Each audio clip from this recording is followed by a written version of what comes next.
Wabarakatuh. Perkenalkan, saya Lilis Sadia dari SMK Negeri 4 Palaran.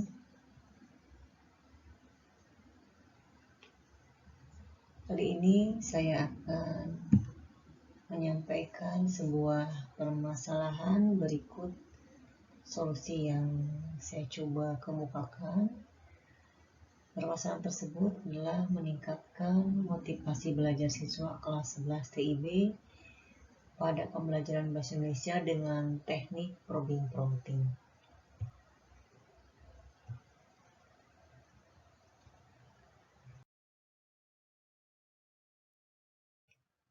Nah, deskripsi permasalahannya seperti yang sudah saya sampaikan di video sebelumnya, bahwa pada semester ini saya mengajar mata pelajaran bahasa Indonesia di kelas 11 TIB yang kebetulan waktunya itu setelah istirahat kedua, tepatnya pukul 12.40 sampai dengan 14.40, di mana kondisi siswa setelah istirahat kedua itu terlihat sudah mulai kurang fokus pada pembelajaran, sehingga menyebabkan kelas pun kurang kondusif. Apalagi kelas tersebut ternyata siswanya putra semua, di mana mereka setelah selesai istirahat itu bermain bola di lapangan, sehingga ketika masuk kelas wajah berkeringat, baju pun sudah terlihat lusuh.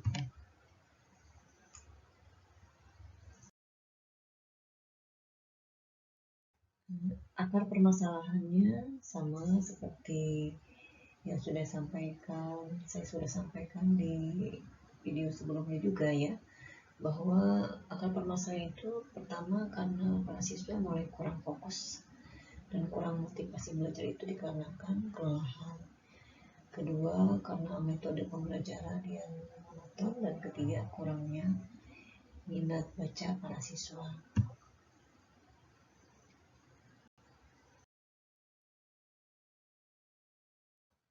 Nah, alternatif solusi yang saya lakukan adalah yang kedua ya, yang tadi di akar permasalahan yang kedua, yaitu kan akar permasalahannya karena metode pembelajaran itu cenderung monoton, sehingga saya mencoba sebuah teknik baru, yaitu teknik probing prompting ya. Teknik probing prompting menurut Luffy Zulfi adalah pembelajaran di mana guru menyajikan serangkaian pertanyaan yang sifatnya menuntut dan menggali, sehingga terjadi proses berpikir yang mengaitkan pengetahuan baru yang sedang dipelajari. Selanjutnya, siswa mengonstruksi konsep, prinsip, aturan menjadi pengetahuan baru. Dengan demikian, pengetahuan baru tidak diberitahukan.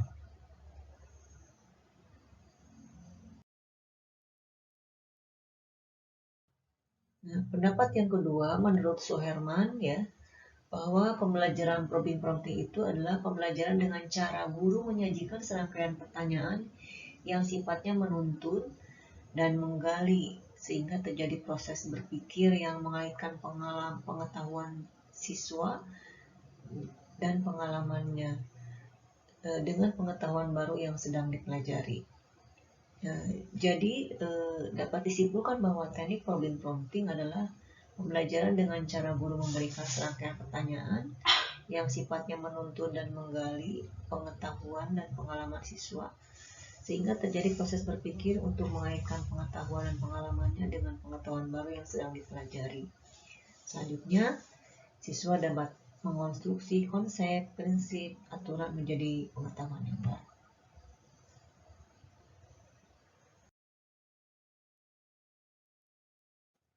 Langkah-langkah pembelajaran probing prompting menurut Sudarti adalah pertama, guru menghadapkan siswa pada situasi baru, misalkan dengan memperhatikan gambar, rumus, atau situasi lainnya yang mengandung permasalahan. Kemudian yang kedua, menunggu beberapa saat untuk memberikan kesempatan kepada siswa untuk merumuskan jawaban atau melakukan diskusi kecil dalam merumuskan jawabannya. Ketiga, guru mengajukan persoalan kepada siswa yang sesuai dengan tujuan pembelajaran khusus atau TPK atau indikator kepada seluruh siswa. Yang keempat, menunggu beberapa saat untuk memberikan kesempatan kepada siswa untuk merumuskan jawaban atau melakukan diskusi kecil dalam merumuskan jawabannya.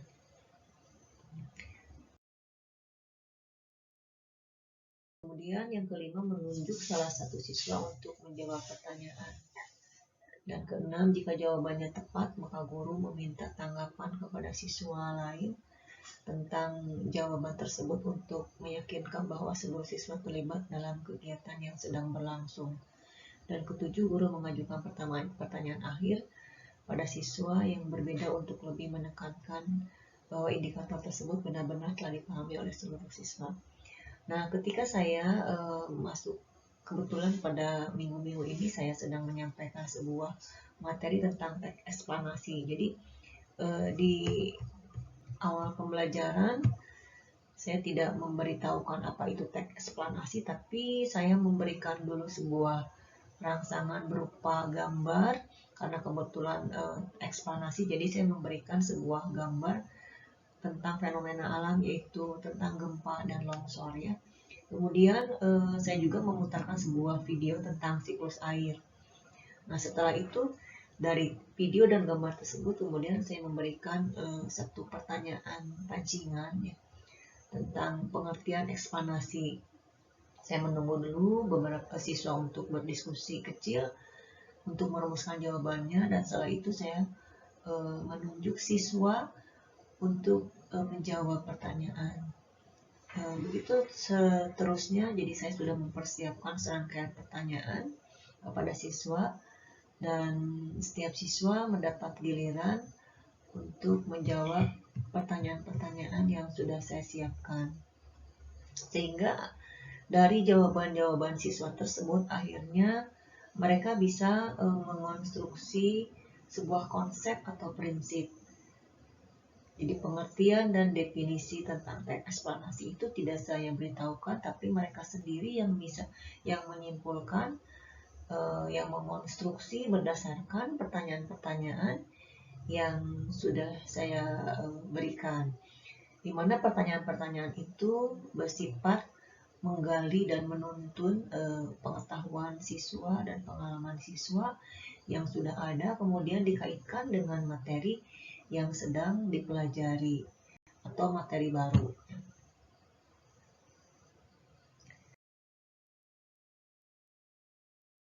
Nah, kelebihan teknik probing prompting adalah pertama, mendorong siswa aktif berpikir ya, karena akan diberikan beberapa pertanyaan, maka mereka sudah mulai berpikir mempersiapkan jawaban dari pertanyaan yang akan kita berikan. Kemudian juga memberi kesempatan kepada siswa untuk menanyakan hal-hal yang kurang jelas sehingga guru dapat menjelaskan kembali. Jadi ketika kita memberikan pertanyaan, kemudian mereka menjawab tetapi mereka masih kurang paham ya, maka mereka akan bertanya pada kita dan kita akan menjelaskan, kita sebagai guru menjelaskan kembali konsep atau prinsip yang belum mereka pahami. Kemudian perbedaan pendapat antara siswa dapat dikompromikan atau diarahkan pada suatu diskusi sehingga terjadi sebuah suasana yang aktif ya. Kemudian pertanyaan dapat menarik dan memusatkan perhatian siswa sekalipun ketika itu siswa sedang ribut atau mengantuk, jadi kantuknya hilang ya, kembali tegar karena mereka harus menjawab pertanyaan yang kita berikan.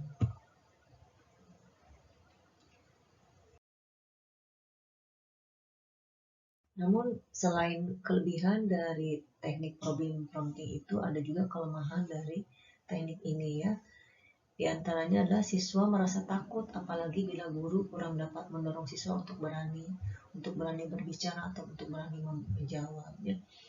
Apalagi jika guru kurang bisa menciptakan suasana yang akrab, tetapi justru memberikan pertanyaan-pertanyaan dengan suasana yang menegangkan, sehingga mereka akan kesulitan ya, bahkan ada yang diam tidak menjawab ya. Kemudian kelemahan yang kedua adalah tidak mudah membuat pertanyaan yang sesuai dengan tingkat berpikir atau pertanyaan yang mudah dipahami oleh siswa ya. Kadang-kadang pertanyaan yang kita buat itu sulit dipahami oleh siswa sehingga siswa kurang bisa mencerna dan tidak bisa menjawabnya.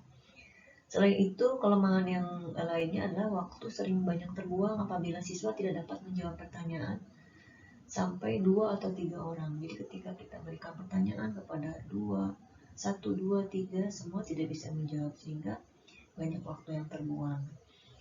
Kemudian dalam jumlah siswa yang banyak, tidak mungkin cukup waktu untuk memberikan pertanyaan kepada setiap siswa. Dan kelemahan yang terakhir adalah dapat menghambat cara berpikir anak bila tidak atau kurang pandai membawakan pertanyaan ya. Jadi guru meminta siswanya menjawab persis seperti yang dia kehendaki. Kalau salah sedikit saja dinilai salah. Jadi kadang-kala jika gurunya mengharapkan jawaban dari siswa itu persis sama dengan yang dipikirkan oleh guru tersebut, ini dapat menghambat cara berpikir anak. Jadi kalau salah saja dari apa yang diharapkan oleh guru, kemudian dinilai salah, maka itu akan menghambat cara berpikir anak.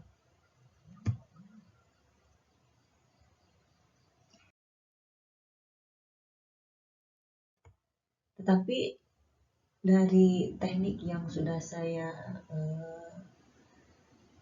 coba praktikkan ya, hasil pemecahan masalahnya alhamdulillah siswa lebih termotivasi untuk belajar dan kelas menjadi lebih kondusif. Metode probing prompting merupakan salah satu alternatif bagi guru bahasa Indonesia dalam menyampaikan materi teks eksplanasi atau materi-materi teks yang lainnya. Kemudian dalam pembelajaran yang menggunakan metode probing prompting, guru juga dituntut untuk lebih terampil membuat serangkaian pertanyaan serta alternatif pertanyaan seandainya terjadi kemacetan jawaban. Misalnya siswa menjawab salah satu atau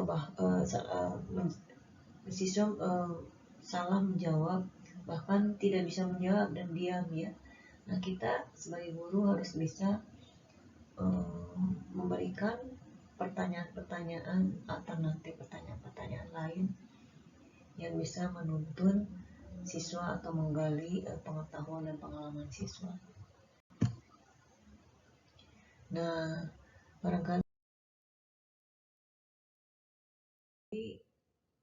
itu saja yang bisa saya sampaikan. Mudah-mudahan apa yang sudah saya praktikkan itu menjadi inspirasi juga buat para guru yang lainnya, dan kita bisa lebih termotivasi untuk mencoba metode-metode atau teknik-teknik pembelajaran sehingga siswa termotivasi, sehingga hasil belajar pun akan meningkat.